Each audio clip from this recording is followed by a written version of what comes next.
Auto driver సేవలో ఈ కూటమి ప్రభుత్వం ఉంది. ఆ పథకం కార్యక్రమానికి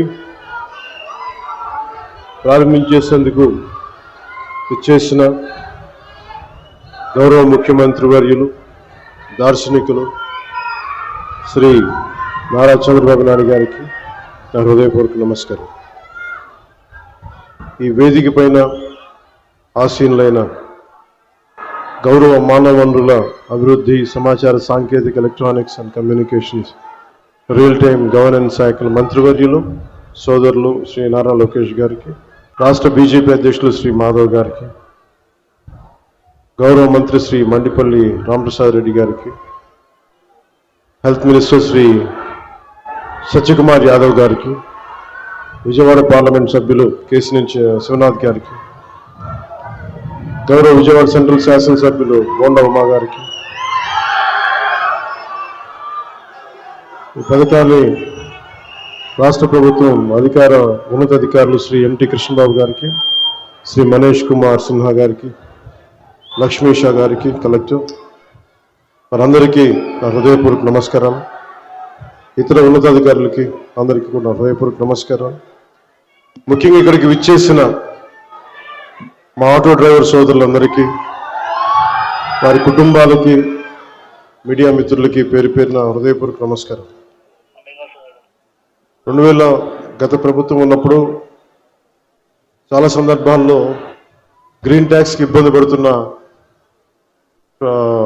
మా దగ్గర ప్రస్తావించారు.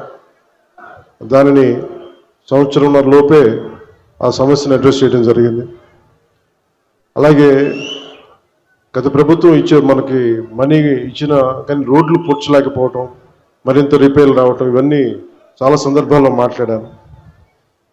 ముఖ్యంగా స్త్రీ శక్తి ఈ ఉచిత బస్ ప్రయాణం ఈ పథకం కింద ఇది ఇచ్చినప్పుడు మొట్టమొదటిసారి క్యాబినెట్లో ప్రవేశపెట్టినప్పుడు ముందుగా ఆలోచించింది మీ ఆటో డ్రైవర్ మీ వృత్తి మీ గురించి ఆలోచించాం. ఫస్ట్ ఏదన్నా ఉచిత బస్సు ప్రయాణం ఇస్తే ఆటోలకి ఇబ్బంది అవుద్ది, వారి ఉపాధికి ఇబ్బంది అవుద్ది, అందరూ బస్సులో వెళ్ళిపోతే మా పరిస్థితి ఏంటని ఖచ్చితంగా అంటారనేది ఆ రోజు క్యాబినెట్లో ప్రస్తావిస్తే గౌరవ ముఖ్యమంత్రి గారు ఒకటే ఇచ్చారు, ఎట్టి పరిస్థితుల్లో కూడా వారు నిర్లక్ష్యం చేయం, వారికి ఏ సమస్యలు ఉన్నా సరే వారిని ఎలా కాంపెన్సేట్ చేస్తాం దాని మీద కొంచెం సమయం కావాలని మనస్ఫూర్తిగా ఆయన ఆ రోజు చెప్తే మేమందరం బలంగా నమ్మాం.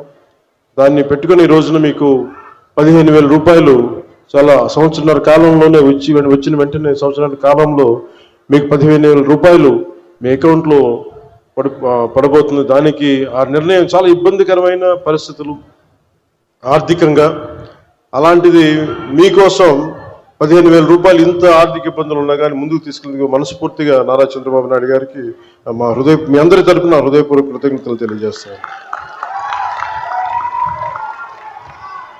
సమర్థవంతమైన నాయకత్వం, ప్రణాళికాబద్ధమైన పాలన ఉంటే ఏ రాష్ట్రమైనా సుభిక్షంగా ఉంటుంది. గడిచిన 15 నెలల కాలంలో గౌరవ ముఖ్యమంత్రి శ్రీ నారా చంద్రబాబు నాయుడు గారి నాయకత్వంలోని కూటమి ప్రభుత్వం ఈ విషయాన్ని పదే పదే నిరూపించింది. ఆ క్రమంలో ఇందాక మీకు చెప్పినట్టుగా ఆడపడుచులకు ఇచ్చిన మాటలు నిలబెట్టుకునే పరిస్థితుల్లో మీకు ఆటోలు, క్యాబ్లు నడుపుకుంటూ జీవనం సాగించే వారిపైన ప్రభావం చూపించింది. అందుకనే ఈ రోజున 15,000 రూపాయలు మీకు ఇచ్చి మీకు చిన్నపాటి వెన్నుదన్నుగా ఉన్నామని తెలియజేసుకుంది కూటమి ప్రభుత్వం. అలాగే ఎన్నికల ముందు నేను పిఠాపురం పర్యటనలో నేను ఆటోలో ప్రయాణించినప్పుడు ఆ ఆటో డ్రైవర్ నాకు సందర్భంగా చెప్పారు, ఆటో డ్రైవర్ సోదరులకు ఎదురయ్యే ఇబ్బందుల్ని మాకు ప్రత్యేకించి వివరించారు. అలాగే ఈ రోజున ఆటో డ్రైవర్ సేవలో కార్యక్రమం ద్వారా స్త్రీ శక్తి పథకం మీకు జరుగుతున్న నష్టాన్ని భర్తీ చేసే ప్రయత్నం చేస్తూ అర్హులైన ప్రతి ఆటో డ్రైవర్కి ఈ రోజున 15,000 జమ చేస్తూ దాదాపు 3 లక్షలు, ఇంకా సరిగ్గా చెప్పాలి 2,90,000 మందికి ఈ ఆటో డ్రైవర్ సేవల పథకం ద్వారా లబ్ధి చేకూరుండగా మీ అందరి కోసం ప్రభుత్వం ఆర్థిక ఇబ్బందులు ఉండి 436 కోట్ల భారాన్ని ఈ రోజున రాష్ట్ర ప్రభుత్వం చాలా ఆనందంగా మోస్తుంది. అంటే మీకు చిన్నపాటి ఊతం ఇవ్వగలిగితే అది భారం అయినప్పటికీ కూడా మీకు ఆనందంగా మోస్తుంది ఈ ప్రభుత్వం. ప్రజల సమస్యలు విని వాటిని పరిష్కరించడమే కూటమి ప్రభుత్వం లక్ష్యం. ఇచ్చిన మాట నిలబెట్టుకుంటూ వాగ్దానాలను కార్యరూపం దాల్చుతూ ముందుకు సాగుతూ ఉన్నాం. ఆటో డ్రైవర్లకు అండగా నిలబడి వారి జీవనోపాధి కాపాడటం కోసం కూటమి ప్రభుత్వం బాధ్యతగా భావిస్తున్నాం.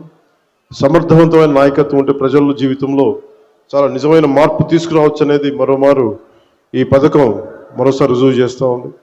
అలాగే మీకు ఇంత కష్టాల్లో కూడా మాకు సహకారం అందిస్తున్న గౌరవ ప్రధాని శ్రీ నరేంద్ర మోదీ గారికి మనస్ఫూర్తిగా ధన్యవాదాలు తెలియజేసుకుంటూ, ముఖ్యమంత్రి శ్రీ చంద్రబాబు నాయుడు గారి నాయకత్వం భవిష్యత్తులో మీకు ముఖ్యంగా ప్రజలతో పాటు మీకు ప్రత్యేకించి ఆటో నడుపుతున్న సోదరుల కుటుంబాలకి మీ అందరికీ కూడా మేము అండగా ఉంటామని తెలియజేసుకుంటూ సెలవు తీసుకున్నాను. జై హింద్.